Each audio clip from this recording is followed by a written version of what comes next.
Sebelum menonton, jangan lupa like, subscribe, dan tekan tombol lonceng. Selamat menyaksikan. Halo Sobat Eljon, kembali lagi di Eljon Medical Forum bersama saya Cynthia Karani, dan tentunya di Eljon Medical Forum ini kita akan membahas seputar dunia kesehatan. Sudah berbagai macam tema yang kita bahas. Hari ini kita akan bahas mengenai asma pada anak. Nah, di sini sudah hadir bersama kita narasumber kita dan Dr. Martin Leman, dokter spesialis anak. Halo Dr. Martin. Selamat pagi Mbak Cynthia. Ya, dokter, Gimana? apa kabar dok?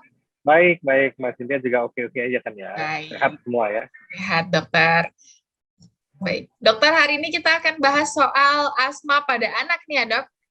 Ya, oke. Betul.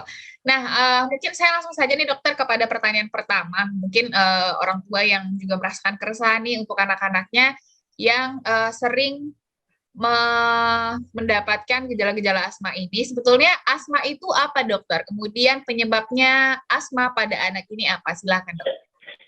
Oke. Jadi asma itu nama lengkapnya asma bronchiale ya kalau dalam bahasa medis. Kalau orang awam suka nyebutnya bengek. Jadi sebenarnya penyakit ini adalah penyakit di mana saluran napas seseorang itu mengalami peradangan atau inflamasi dan bersifat hiperreaktif. Artinya dua kata kunci ini yang menjadi dasar penyakitnya. Jadi saluran napas itu kita tahu dari dari mulut ya ke sini tenggorokan lalu ke saluran-saluran napas yang disebut bronkus yang merupakan pipa napas. Nah, pada penderita asma, pipa saluran napas itu yang bentuknya seperti pipa mengalami proses inflamasi sehingga dia menyempit salurannya di dalamnya ya dan mengalami proses hiperreaktif di mana jadi seperti sembab. Nah, dampak akhirnya apa? Dampak akhirnya saluran napas yang semula lubang napasnya besar menjadi kecil. Bisa dibayangkan kalau kita napas dengan lubang yang besar tiba-tiba jadi kecil, pasti berasanya nggak enak napasnya, pasti berarti berat gitu. Nah, penyakit ini biasanya memang sifatnya diturunkan dalam arti bukan ketularan seseorang, tetapi dia diturunkan secara garis darah dari orang tuanya. Bukan asmanya, tapi sifat sensitifnya. Artinya seseorang yang punya sifat alergi, dia bisa mengalami proses yang akhirnya berujung pada dia menderita sakit asma. Ya.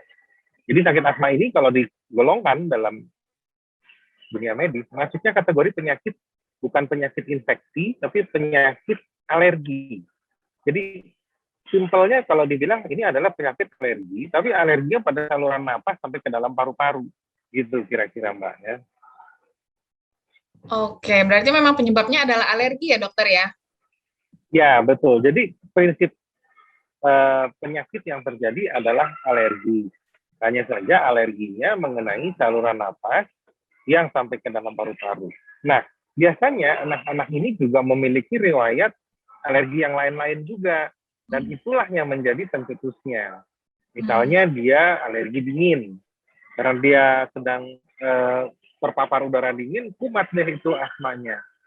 Tapi juga ada beberapa faktor yang misalnya sifatnya infeksi atau iritan-iritan lainnya yang akan menjadi trigger.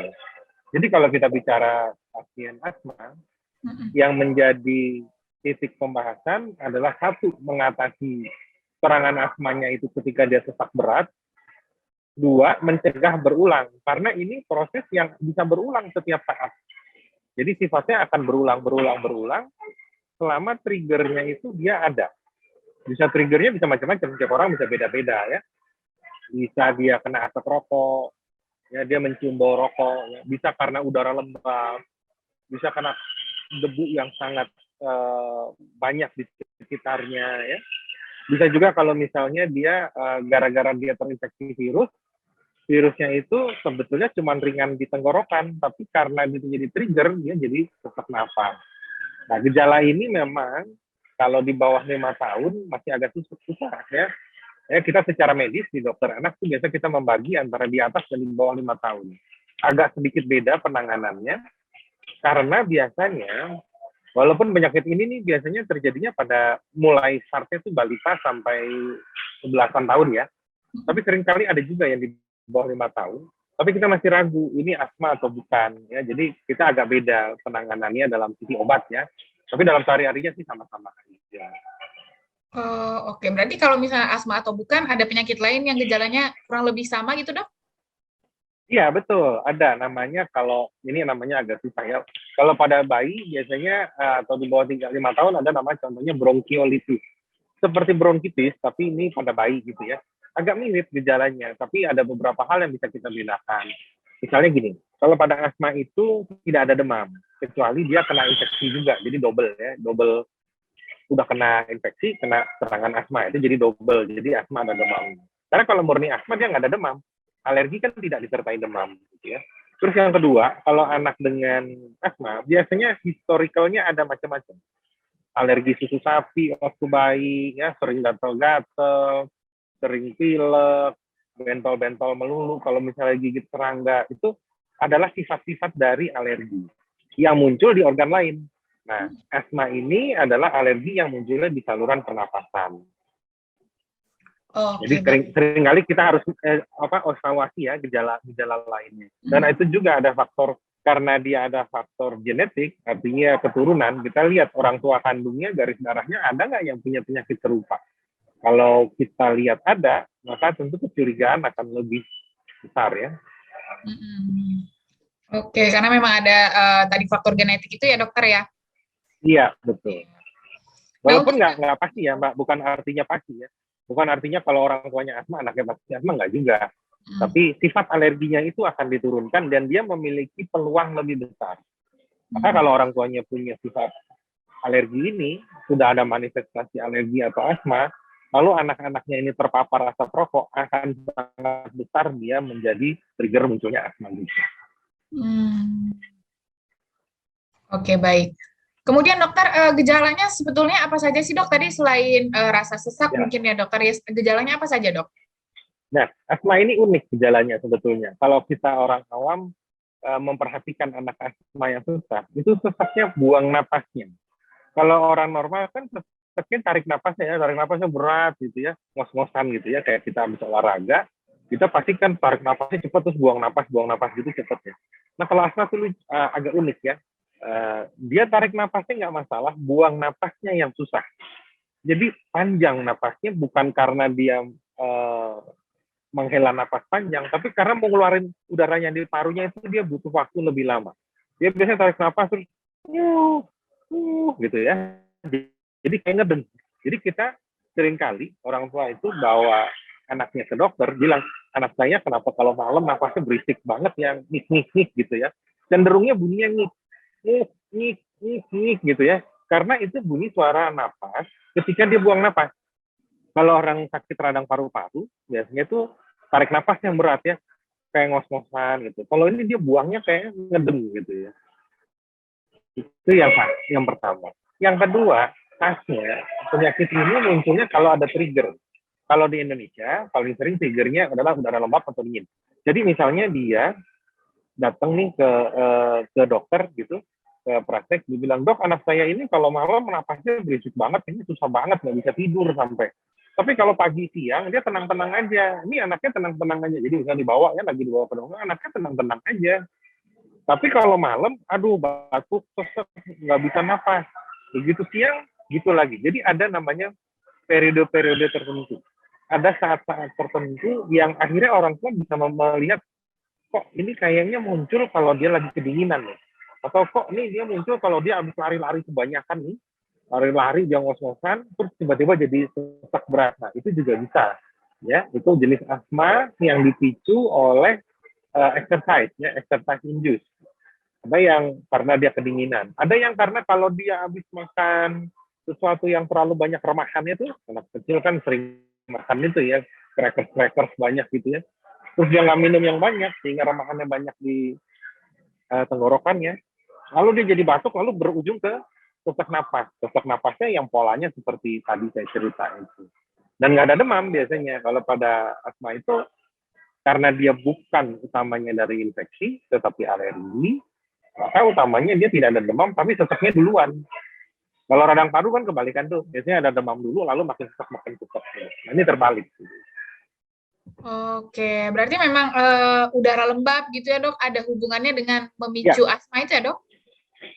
oh iya, kebetulan di Indonesia itu salah satu pencetus utama adalah udara lembab, dingin ya.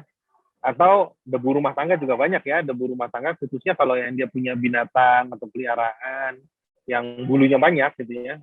Misalnya dia melihara burung banyak gitu ya, kan kadang-kadang serpihan dari ininya juga menyebabkan beterbangan. Nah, itu bisa menjadi pencetus. Walaupun sesama penderita asma belum tentu triggernya sama. Ya, ada trigger yang beda, ada yang bisa juga sama.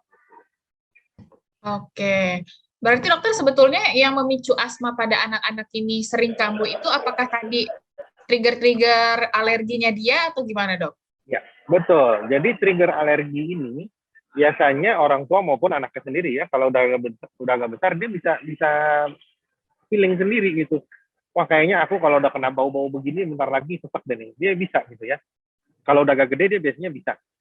Saya punya pasien asma yang dia udah agak gede, udah ABG gitu ya. Dia bilang, wah iya dok saya nih kalau habis jalan terus ada orang ngerokok, saya udah langsung berasa nih, aduh nih ntar lagi nih, kayaknya mulai nggak enak.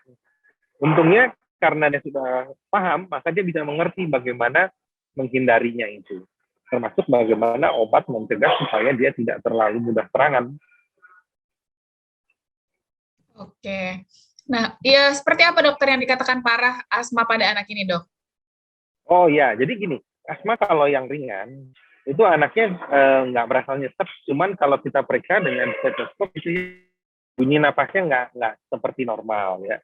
Di atas itu ada yang lebih berat ya, lebih berat dia jadi batuk-batuk ya. Di atasnya itu lagi ada yang lebih berat, bahkan dia untuk ngomong aja nggak bisa. Ya, yang paling berat itu biasanya kalau dia sampai udah nggak bisa ngomong ya, bahkan untuk berdiri tegak aja dia susah karena dia mau napas terus. Kita kenal beberapa gejala yang disebut namanya tripod position. Jadi dia bertumpuk dengan kedua tangannya seperti membungkuk gitu ya. Napasnya berat. Nah, itu sudah yang berat. Nah, serangan asma yang berat ini seringkali diremehkan oleh orang dan ditunda-tunda untuk penanganannya. Padahal ini bisa fatal loh, Mbak. Ya, ada beberapa kasus asma ini menjadi fatal, artinya fatal ini meninggal karena dia sesak napas, karena diabaikan.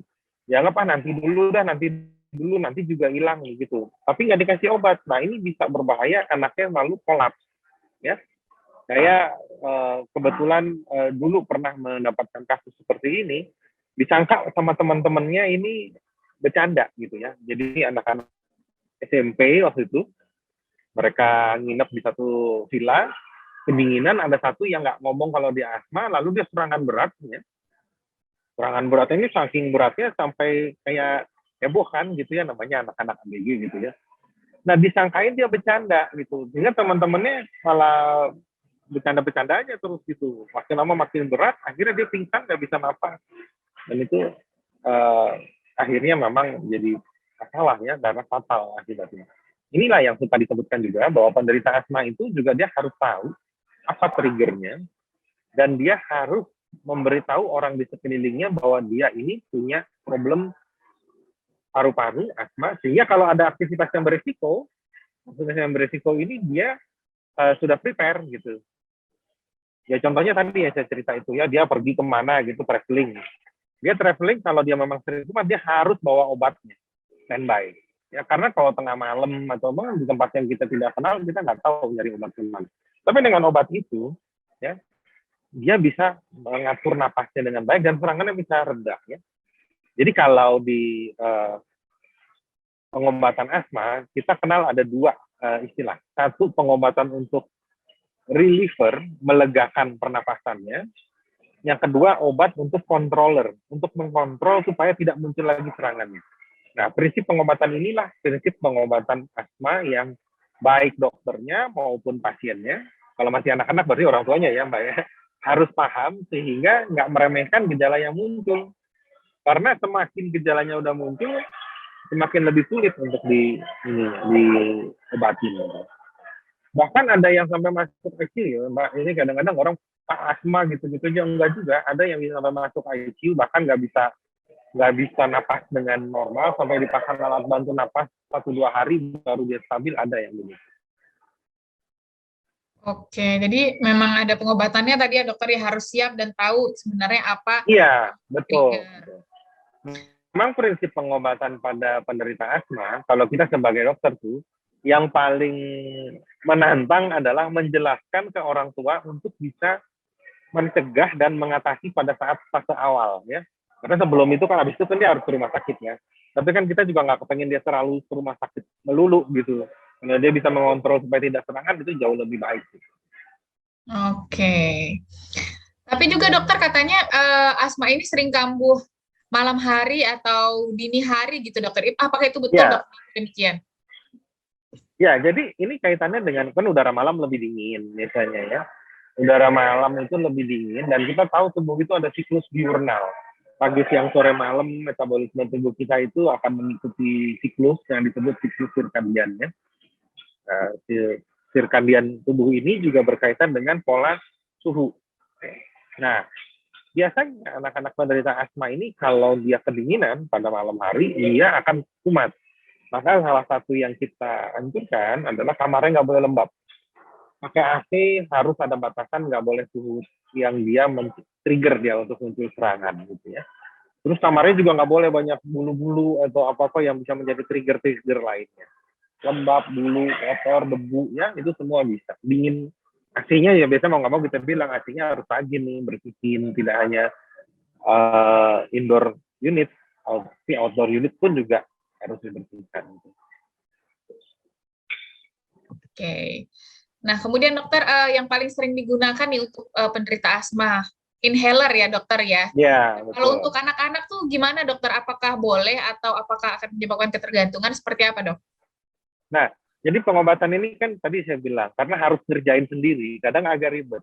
Ada yang namanya nebulizer, ya, bentuk alatnya seperti sungkup dipasang, ya. Ini mudah, tapi dia membutuhkan listrik tentunya. Dia membutuhkan listrik untuk dia bisa dipasang, lalu uapnya akan keluar dan masuk ke paru-paru, ya.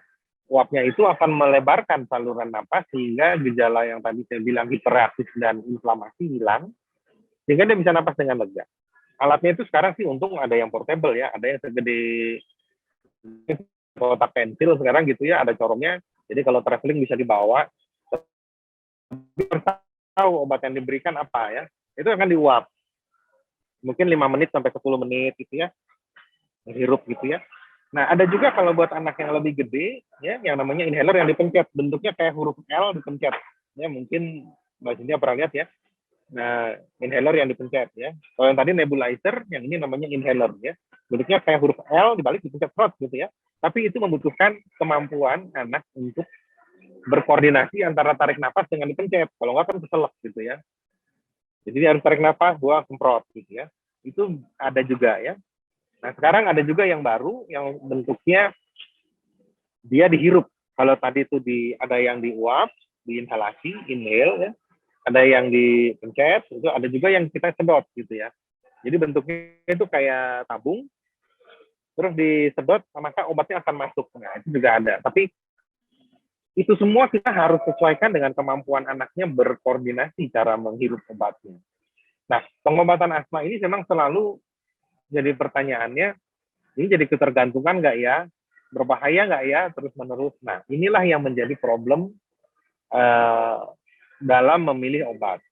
Kita harus pilih obat yang bisa secepatnya menetralisir, tapi tidak memberikan efek ke seluruh tubuh yang tidak perlu. Jadi kita mengusahakan pemberian obatnya itu adalah obat yang dihirup atau disemprot tadi, tujuannya supaya hanya kena saluran napas, paru-paru.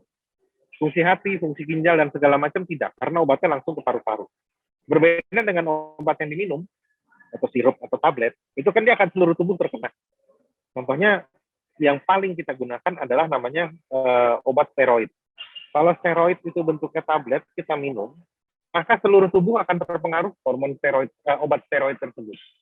Baik fungsi hati, fungsi ginjal, kulit, semua akan terkena efek dari obat itu. Tapi kalau kita berikan secara diuap, diinhalasi, ya, atau dengan nebulizer, maka dia hanya di organ yang kena, ya, dia saluran napas, paru-paru. Lain-lainnya nggak kena, itu lebih aman, ya. Jadi pengobatan asma yang lebih aman adalah yang sifatnya diinhalasi. Ya, walaupun dalam kondisi berat, kondisi yang serangan berat mau nggak mau, bahkan kita harus ada obat suntik ya. Tapi kalau yang ringan biasanya kan pakai yang itu. Nah, kalau kita berikan obat sesuai dosis dengan durasi yang sesuai dari dokter, biasanya sih kita nggak sebut sebagai ketergantungan, tapi terkontrol. Kalau dia serangannya sering ya, maka kita harus berikan obat kontrol supaya hidupnya itu normal. Kalau nggak dia akan sesak terus. Diajak lari paginya, jarak naik sepedanya, kan nggak bisa juga hidup nanti, nggak enak gitu ya. Mau sepedaan, mau foto-foto gue kayak sekarang lagi ngetren, nggak bisa, nyesek kan nggak keren ya. Jadi dia ada periode ininya, diberi obat kontrol, kalau dia sudah stabil, tidak ada serangan, bisa di stop. Nah, maka inilah, begitu dia tahu gejalanya muncul, dia cepat-cepat kasih kontrolernya lagi supaya dia nggak serangannya muncul lagi. Itu, Pak. Oke, baik. Baiklah, Dr. Martin, nanti kita lanjutkan lagi di segmen selanjutnya ya, Dok. Oke. Nah, itu dia sahabat Eljon, saya dan juga Dr. Martin ya tadi sudah berbicara banyak soal asma pada anak. Jadi kita sudah tahu sebenarnya apa penyebab, gejalanya seperti apa, dan pengobatannya tadi juga sudah Dr. Martin jelaskan. Nah, di segmen selanjutnya juga kita akan masih bahas soal asma pada anak ini. Jangan kemana-mana, tetap di Eljon Medical Forum.